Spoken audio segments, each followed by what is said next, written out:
Few signs that he is in absolute love with you, part 2. First one, உங்களுக்கு கொஞ்சம் பயப்படுவான். உங்களுக்கு ஒரு விஷயம் பிடிக்காது, அது பண்ணால் நீங்கள் கோவப்படுவீங்கன்னு தெரிஞ்சு அதனாலே அவன் பண்ணாமல் இருப்பான். ஸோ ஒரு கொஞ்சம் பயம் இருக்கும், ரொம்ப இருக்காது. ரொம்ப இருந்தால் அது நல்லா இருக்காது. ஸோ கொஞ்சம் பயம் இருக்கும். Second one, jealousy but in a healthy வே. எல்லா விஷயத்துக்கும் ஜெல்லஸ் ஆகிட்டு பொசசிவ் ஆகிட்டு இருக்க மாட்டான். ஒரு சில விஷயத்துக்கு தான் ஜெல்லஸ் ஆவான், அதுவும் ஹெல்த்தி வேலை தான் இருக்கும், தேவையில்லாத விஷயத்துக்கு பண்ணுற மாதிரி இருக்காது. Third one, over apologise. ஒரு விஷயம் அவன் தப்பு பண்ணிட்டான்னு தெரிஞ்சுட்டா அந்த விஷயம் எதனால் பண்ணால் எல்லாமே உண்மையாக சொல்லுவான். அப்பாலஜைஸ் பண்ணிட்டு போக நீங்கள் பேடாக ஃபீல் ஆகிடக்கூடாதுன்றக்காண்டி ஓவர் அப்பாலஜைஸும் பண்ணுவான்.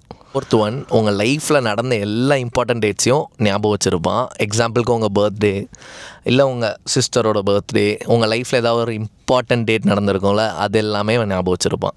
ஸோ கைஸ் அண்ட் கேர்ள்ஸ், உங்கள் ஸ்கில் டெவலப்மெண்ட் அண்ட் ரிலேஷன்ஷிப் ப்ராப்ளம்ஸை சால்வ் பண்ணுறதுக்கு என்னை ஃபாலோ பண்ண மறந்துடாதீங்க. நிறையா வீடியோ இதை பற்றி போடுவேன்.